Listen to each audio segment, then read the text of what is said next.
1. I bought a PlayStation 5 for my cousin back in my home country last year. I live in the Middle East, and whenever I visit my family in my home country, I often go with gifts. I recently started on my first somewhat well-paying job and decided to get something nice for the family home. I got my little cousin brother a PS5. My cousin is 16. We had been playing on my account due to the lack of games in his. We hadn't had time to go and buy any that he liked yet, and his mom wouldn't let him go and buy any for himself until after the week of his exams, which were a couple of weeks after I had to return to the Middle East. The trip was nice. My cousin was very happy with the gift. We'd spent a few hours at night playing against each other on FIFA. Now, this one time my cousin was at school, and I decided to hop on one of my games and finish the story. The game I was playing was God of War Ragnarok. Apparently, it's one of the games he wanted to play. Now, the issue was when he saw me playing that game on his PS5 when he returned home from school, and went ape. His words were, "Don't touch my PS5." He meant when he's not around because he wants to play the games himself and not get the saves messed up or something. But he didn't mention that at first. I told him this was my account. The saves are already on the cloud and connected to mine. He can get a fresh start on his account later. It's not a big deal. He said he didn't care, and repeated that he didn't want me to touch his PS5 when he was at school. I tried to explain once again, and he screamed at me, "If that's all it is, then get your precious account off my PS5. At this point, I was done with his tantrum anyway. Cue malicious compliance. I deleted my account from his PS5 and told him I won't touch it anymore. He was smug about me taking the L. Then, later that night when he got around to try and play the games, well, all my games were now locked out of his account. He tried to access my account, but, well, that's no longer on it. He doesn't know the password, and I have two-factor authentication anyway. He even went on the store to check the price of the game he wanted to play, but, well, what money was he going to use to buy them? Finally, he came up to me and nonchalantly asked me if I wanted to play FIFA together again. I smirked internally and responded that I won't touch his PS5, he can play on his own. He tried to convince me that it'd be fun and said that he can beat me in a few matches and all that. I said the same thing, I'm not touching that PS5 again. He realized finally that he'd be effectively locked out of playing anything except Astro's Playroom for the next couple of weeks if I don't get my account on it again. His mom knew what happened, and had asked me to not put my account on it again anyway. He needed to focus on his upcoming exams. So I didn't. No matter how much he begged me, I let him stew with no games. With the PS5 teasing all the while, I enjoyed the rest of my vacation with the rest of my family. He did apologize, albeit a few days later, after I had left the country. That may have been his mom taking him to task about the entire thing, but he did seriously apologize for it, and I could tell he meant it. I didn't take it any further than this because, well, he's just a kid. I let his mom handle everything after my bit of malicious compliance. As for the people asking what I mean by cousin brother, he's my father's younger brother's son. I don't know if I used the right term, but that's what I call him. He's my cousin, who is about as close to me as my own brother. 2. This happened almost 15 years ago when I was still living in my home country. I worked in a warehouse that served as a distribution center for a supermarket chain. A very famous one, by the way. I was an inspector in the shipping department. Basically, the sorting section would bring to the docks the goods that the store had requested, and we would prepare and load the shipment onto the truck. In the shipping department, there were assistants who did the manual work, assembling the loads on pallets, wrapping them with stretch film, and loading them onto the truck, while the inspector checked whether everything being sent to the store was correctly labeled and secure for transport. Additionally, the inspector entered all the data in the internal system, sealed the truck, and printed the load summary for the administrative department to generate an invoice. Of course, inspectors also helped the assistants with the heavy lifting. Most of the time, this didn't interfere with our main responsibilities, and actually sped up the process, especially since our shift, the afternoon shift, had an issue with trucks arriving late. Many times we wouldn't finish everything on time, leading to overtime and sometimes having to leave the remaining work for the night shift, which wasn't ideal since each shift had its own list of stores to attend to, and this delay affected them. Each inspector worked with at least one assistant, but sometimes more, depending on their workload. Some inspectors had more stores to handle that day, some stores required extra loads, or other situations that called for additional help. We had a supervisor who had been with the company for many years and had worked in the department before being promoted. The job was great, and everything ran smoothly until a crisis hit another department, leaving it without a supervisor. Management decided they needed someone experienced to lead that department, so they transferred our supervisor there. In his place, they promoted someone from another department who had no leadership experience. Our department was running well, with no need for drastic changes. But our new supervisor didn't see it that way. One day I arrived at work, and as usual at the beginning of the shift, the supervisor printed out a sheet listing the stores to be handled that day, along with which inspector was assigned to each one. So far so good. He made some changes, but nothing too concerning. However, before we started working, he called the entire department for a quick meeting. In this meeting, he announced that he had reassigned which assistants would work with which inspectors, and showed us a printed list. To my surprise, there was no name next to mine. In other words, I was expected to work without an assistant. I protested immediately. I don't remember the exact details of the discussion, as it happened a long time ago, but basically, his idea was that as other assistants finished helping their assigned inspectors, whoever was available would come help me. Something that already happened naturally, as we had a strong sense of camaraderie in our department. Plus, no one wanted to be seen by the bosses standing around doing nothing, but it wasn't enough. It would overburden me. I tried to argue my case, but I couldn't convince him. Other inspectors were also left without assistants, but they were relatively new to the company and didn't say anything, probably out of fear of losing their jobs or something similar. Well, since I couldn't change his mind, I accepted that I would be working without an assistant.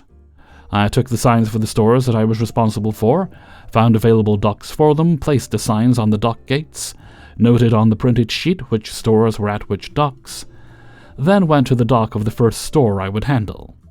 I leaned against the wall, crossed my arms, and waited. Goods started arriving, but I didn't touch a single box. The dock filled up, and I didn't move an inch. After a few hours, the supervisor walked through the department to check on things, saw the state of my dock, and asked why the load wasn't being prepared. I simply said, "I don't have any assistants, how am I supposed to prepare the load?" and remained standing with my arms crossed. Eventually, some assistants came to help me, and when they did, I helped them with the heavy lifting, but soon, the inspectors they were originally assigned to needed more help, and of course, they left my load behind. By the end of the shift, one load was ready to be loaded onto the truck, but another was only halfway done. I placed the paperwork with the load details in a visible spot for whoever would finish it and left. As I was leaving, my supervisor asked about the loads. Without turning around, I told him where the papers were. He asked if I wasn't going to finish them, and I didn't even respond. The next day he called me in for a meeting. When I arrived, the manager was also there. They asked me what had happened the previous day. I replied, "Nothing that I remember." They brought up the incomplete loads. I explained that my shift had ended, and I couldn't stay for overtime. So I left the information for whoever would finish the job, and I even told the supervisor where the papers were. Then I took out my wallet, pulled out my time card receipt, and showed them that I had clocked out at the designated time. They mentioned that I had spent most of the shift standing with my arms crossed. I responded that I had done my job, which, as stated in my contract, consisted solely of verifying the load, supervising assembly and loading, entering data into a system, sealing the truck, and printing the load summary. Nothing beyond that. I continued by saying that anything else I might do during my shift was purely out of goodwill to help the assistants and speed up the work. But on the previous day, I had chosen to exercise my right not to perform those extra tasks because I felt unfairly treated by my supervisor, who had not assigned me a dedicated assistant. That would have significantly overburdened me with tasks I wasn't paid to do. The manager simply looked at the supervisor and said, "He needs to have an assistant." Then he turned to me and asked me to leave. The two of them stayed there for quite a while. That same day I was assigned an assistant, and we never spoke of it again. Nothing like that ever happened again. The new supervisor's stint lasted only a few months before he returned to his previous role. He had put too much trust in employees he was friends with, but who weren't very competent at their jobs. And that was his downfall. Our old supervisor came back to his position, and everything improved again. 3. A few moments ago, I received a memory notification from Facebook of the time I went to see Madame Web in IMAX last year, and I thought to myself, what an awesome story to share. If not just for laughs, here we go. Throughout all of 2023 and 24, I avoided opening weekend of films I wanted to see like the plague. After the COVID peak and everything started reopening, something clicked in people. I can't properly explain it any other way other than people decided that it was perfectly fine for them to act the fool during a movie, and ruin the experience for other people. Except for a handful of movies, I paid the $20 at-home showing of films I wanted to see to avoid any confrontations. And that goddamn Nicole Kidman ABC buffer. For those exceptions, I still avoided opening weekend, but I would go see them during the work week.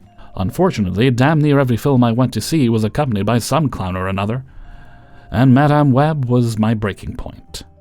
When I purchased the Madame Web ticket, there were only 5 people in the 310-seat auditorium, all of whom were spread apart, and none were on the same row. Perfect. Now I will admit I did purchase my seat on the same row as someone else, but we were 10 seats apart. And as it turned out, the other person was an elderly gentleman that I've seen enough times that we begun getting chummy. A pleasant surprise. What wasn't a pleasant surprise was the couple who came rolling in halfway through the trailers, pulling up on me and saying I was in one of their seats. I whipped my ticket out like a gunslinger from the quick and the dead, and sure enough, I was in my row and my seat. How did I know?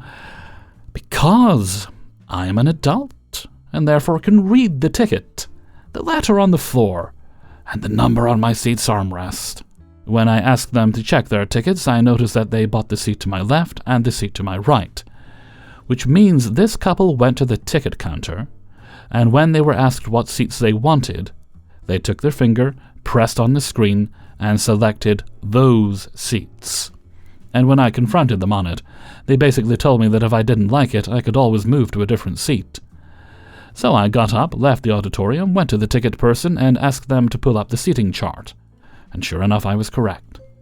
The guy even asked me if my friends found me, and when I told them what was up, his response was, "So these randos bought these seats directly beside you?" I took a picture of the seating chart, which I can't share unfortunately, and told the guy that you may receive a call about an unruly moviegoer. He knew what I was about to do, and he told me he'd keep an open ear for it. My partner in crime. The gloves were off. I bought popcorn, a drink, and the loudest effing candy I could buy. Throughout the film, I was that a-hole. I sat directly behind them. Thankfully, the film was so ridiculously loud and so ridiculously terrible, I wasn't bothering anyone else in the theater. I kicked their seats. I was throwing popcorn. I was chewing the candy with my mouth open. I was adding commentary. I was sucking on an empty cup for like 45 minutes. I even took a phone call, and they just sat there and took it. By the end of the film, they were the first ones out of the theater, practically running, and the old guy gave me a thumbs up, and I bought him an overpriced beverage from the bar, and that is the end of the story. So, was I petty, or was I P-E-T-T-Y? I do look forward to your comments. I will ask one question, though. If you entered an auditorium, and you were one of 6 people in the showing, would you sit directly beside, in front, or behind another moviegoer? What do you consider common courtesy in this situation?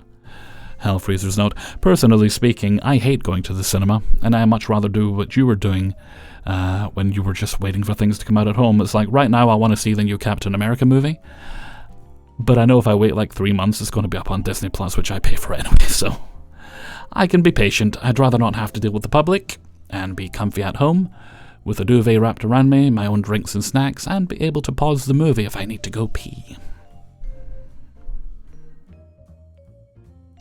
4. This happened almost 22 years ago now. I joined the army, and was in my second phase of training for my job, what is known as AIT. It's where you go after basic training, and is a lot more laid back, but there are still drill sergeants there. They're far more chill than the ones at basic. Anyway, there's a system of gaining more privileges, and because I couldn't take a PT test while my injured legs were recovering, I was stuck at an early phase for too long. I was in a room with another Phase 4 Ranger and we got along. Then a brand new kid, straight out of basic, got assigned to our room with us. We were way farther along in our training, so our schedules didn't match up with this new guy. The guy was the biggest, dumbest, ugliest, laziest a-hole imaginable, and he thought he was the smartest person in any room. Every night at lights out, he'd listen to 50 Cent on his headphones whacked up so loud that I couldn't hear my own music on my own headphones. Every single morning when he had early duty, he'd never get up, and a drill sergeant would beat our door down to go fetch him. He made unbelievable messes in our room, and every single day we'd get in trouble because while my roomie and I were in class, this dickhead would come in from whatever casual duty he was on and screw everything up. Then there'd be extra duty for us every weekend for failing room inspections. I don't know how, but this cockweasel got boot polish on the bloody bathroom mirror. He'd snatch up our stuff and put it in his wall locker out of pure carelessness, and insisted there was no possible way he had it. The one and only time he helped clean the room was when he emptied the garbage can. Once. And he acted like he'd just built the pyramids for us out of pure benevolence, the way he went on about how helpful he'd been. And when he wasn't doing all of this, he was picking arguments about what a genius he was. So, we despised him. We'd ask for him to be moved, but the drills would never do it. We wanted to kill the guy. In fact, I still kind of do. Every single day we tell him what a consummate piece of crap he was. Eventually, he came off of casual status and got into class. One of the early parts of that class was land navigation for some reason, and land navgay meant being out there early. That presented me with an opportunity I'd been waiting for. One of those days when he left a giant mess, he also left his wall locker unsecured. So I looked inside to see if there was anything of note, and there was. The combination of the padlock he used on his wall locker. And the best part is that everyone used the same model and color of crappy master lock padlock from the PX across the street, since it was the only thing available. So I went ahead and swapped my lockout with his and left for training. When I got back, he was already back and had been for a couple of hours. Since it was an early day with an early release for him, this was Arizona in July, and he'd been scrambling all over the land navigation course in the sun. Got back to the barracks to get a shower and change, and, oh dear, he was locked out of his stuff. Oh boy, he was distraught. Just absolutely at the end of his rope over it. I pretended to be helpful and tried to get it open, but to no avail. So I told him he was going to have to get a drill sergeant to come cut the lock off, so he went to do that. And while he did, I switched his lock back and kicked back in my bed. When he came in with the drill sergeant, he'd been crying. Everyone who was in the vicinity got to watch him totally break down sobbing, I was told. I was sitting on my bed looking suspiciously innocent, and the drill sergeant in question gave me this smirk. She was no dummy, and she knew I had to be behind it. So she said, "Okay, before I cut your lock off, I'm going to try the combo just to be sure. What is it?" And he told her, and she opened the lock straight away. My roomie and I couldn't contain our glee. His head just dropped, and he cried some more. He couldn't believe it. He felt so totally defeated and humiliated. And worthless right then. This guy was such a high-strung, narcissistic a-hole that this little prank totally crushed him. It was glorious. They moved him out the next day into someone else's room, and that guy, he wanted to murder this idiot as soon as he was moved in. I felt bad for him, but that absolute dickweed was out of my hair, and I got to see him cry in the bargain. I never told him that I'd punked him. I told some others. They really enjoyed knowing that, since they all hated his guts too. Within a couple of weeks I graduated and went to my next station. This dingleberry didn't follow. He actually was supposed to follow, but needs of the army screwed him out of the super-specialized follow-on training. So he got sent into the meat grinder. I never saw him again, though, and that's all that matters. I still take more satisfaction in this than even I can believe. Sometimes you get a chance to get your revenge, and you do it, and it's better than you thought it could ever be.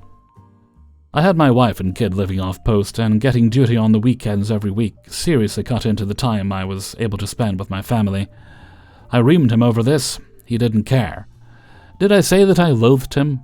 I absolutely loathed him. When I say I wanted to kill him, I am not exaggerating. He got me extra duty on my son's first birthday. I appealed to the drill and she cut me slack because she knew it wasn't my fault, but yeah, this dude, absolute crapbag. 5. Ever since I hit puberty, I've had incredibly painful menstrual cramps. It wasn't unusual for me to be completely incapacitated for several hours, at least once during each cycle. It was rare for them to hit me during school, but when they did, my teachers usually understood. Usually. My last year in junior high, I was assigned to a teacher, Mrs. R., who was easily the #1 favorite of every kid in school. I'd heard a lot about her in previous years, so I was really hopeful when I started her class. Well, it was pretty easy to figure out why she was so popular. She gave out chocolate constantly and described herself as a chocoholic. I don't know if it was because I was overweight or because it was obvious I wasn't giving in to the bribe, but she took an immediate dislike to me. The feeling became mutual very quickly. I managed to get through most of the year with her with average grades, figuring I'd just tough everything out until I graduated.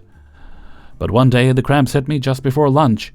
I spent the entire lunch period laying in the nurse's office, with little to no relief, since anything the nurse had wasn't strong enough to handle the kind of cramps I'd get. Mrs. R's class was after lunch and only a couple of doors down the hall from the nurse, so I managed to limp my way down into her classroom, since I didn't want to get in trouble for being absent. Yay, U.S. school system, woo! I figured I'd just be able to sit in the back of the class and hide, since we were watching videos for some dumb project she'd assigned us. Unfortunately, I picked the desk that she parked the projector next to. I was hoping if I was quiet she'd just leave me alone, but every time I so much as slouched, she snapped at me to sit up straight. I don't know how long this went on, but ultimately just asked quietly if I could lay down in the back of the class. She angrily snapped, "If you're in that much pain, just go to the nurse." I took the chance to get the hell out of there. I was told later by a friend who'd been in the room that after the door closed behind me, she muttered, "I pooped out 4 kids. You don't talk to me about cramps." Needless to say, I was upset. As soon as I got home, I told my dad what happened, and he was livid. I'm going to have him write the next part, as he has a better memory for what happened than I do. Dad here, a little background. I was a stay-at-home parent in the family. Dealing with stuff like this was part of the job, and I didn't mind, because when it comes to my kids, I have a protective streak a light year long. I contacted the school and complained. I said I wanted an appointment with her supervisor, the vice principal, the following day. Not an hour later, this guy calls me with the teacher in his office, and he wants to discuss it now over the phone. I said, "I don't know who you're used to dealing with, but you're not going to blindside me 2-on-1 like this out of nowhere. No, we will not discuss it right now. You can make the appointment I asked for." He said, "I understand that your daughter was in pain." I said, "I told you we are not discussing it right now. If you're not willing to make an appointment and insist on trying to sandbag me like this, we have nothing more to discuss. Tell the teacher my daughter will not attend her class again." He tried to talk about grades, and I said, I dare her to punish my daughter for this. Please do. See what happens." She skipped that class for the rest of the term, and never got in trouble for it. When I saw her grade, I was ready to rumble again, but she said no, so I deferred to her wishes. She can explain why. In summary, my philosophy is, only be as big of an a-hole as the occasion requires, but don't be afraid to be as big an a-hole as the occasion requires. And back to me. Thanks to my papa bear of a dad, I spent the rest of that year sitting in the hallway outside my favorite class of the day. I would read, sketch, and just in general relax for an hour until the bell rang. At the end of the year, I had to laugh when I got my report card. F for non-attendance in Mrs. R's class.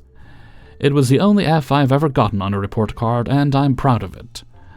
To answer any questions, no, I haven't been diagnosed with anything like PCOS or endometriosis. We found a birth control that kept the pain manageable and only recently started looking into a diagnosis again. We suspect PCOS, but need to do more tests. Either way, I'm hoping we'll have an answer soon. I should clarify this happened in 2005 when I was 15. I'm going to be 35 here soon. Basically, the only reason I never got tested to see if I have PCOS or endometriosis was because once I found a birth control that made the pain either bearable or entirely gone, it didn't feel necessary. Well, now I know better. Hey everybody, Hellfreezer here, and thank you very much for listening to Revenge's Ice Cream, episode 402. And thank you very much to everybody who allowed me to use their stories in this video. Before you go, please hit the like button and do subscribe if you'd be so good. And if you'd like to support the channel, then the options are you can support me on my Patreon page, which is linked in the description. $1 or more a month is super helpful. There's also a merchandise store, also linked in the description, and you can leave a tip for this video by clicking on the heart with a $sign underneath. That's the businessy part out of the way, so let's move on to Hellfreezer's question of the day. And today's question is: when's the last time you looked at something on social media or wherever and you realized, I'm out of touch, I have no idea what people want? Because recently it was announced that Buffy the Vampire Slayer is coming back, a show I quite enjoyed, and I'm genuinely surprised to see that about half the responses, I haven't actually counted, but let's say roughly half the responses are, this is going to be terrible, it's going to suck, we don't want this, we don't need this. And the other people are like, well, it might be kind of cool, let's see what happens. I'm more in the let's see what happens category, but it's been kind of odd seeing just how many people that are apparently fans of this that don't want it. I like Sarah Michelle Gellar as an actor, so more of that please. She was very underused on the Dexter show. Anyway, let me know what you think in a comment below, and before we go, let's take a look at the answer of the day from a previous video. And this one came from Revenge's Ice Cream 401 and was about laws you were blissfully unaware of and then were surprised to learn that it was actually a thing. Let's see, Dust Warden. I'm pretty sure they reversed the law, but at some point in my young adulthood, my state made it illegal to not have two clearly visible license plates, front and back, on your car. One on the back was a given, but I hadn't had one on the front in a while at that point that I found out. I was surprised, since I was still seeing so many non-BMV purely decorative front plates. Like for favourite sports teams or things like that. I think they got rid of the law because it was too much additional burden to enforce. Thank you very much for your answer, Dust Warden. That kind of reminds me of the inconsistency in the UK where at one point it was legal to buy a copy of a CD and then rip it, like for backup purposes or just onto your phone or your computer or whatever. And then so you didn't have to have the disc all the time. You could just have a music library. And that was legal at one point. And then they decided it would now be illegal, effectively turning people into criminals because no one was going to stop that. And I'd wager if anyone still buys CDs, maybe I'm the only one, they're still going to do that. Because it's theirs, right? They bought it, they paid for it. It's for their own personal use. It's not like they're selling it or sharing it online. That would be illegal, I think, kind of. Yeah, I think it's illegal to share it. I'm not quite sure of the law on downloading. I think that varies from place to place. I've really not had much cause to look into it for a long time. Anyway, with that, I'm going to head off for now. So until next time, thank you very much for listening. I hear a pizza calling me. And take very good care of yourselves.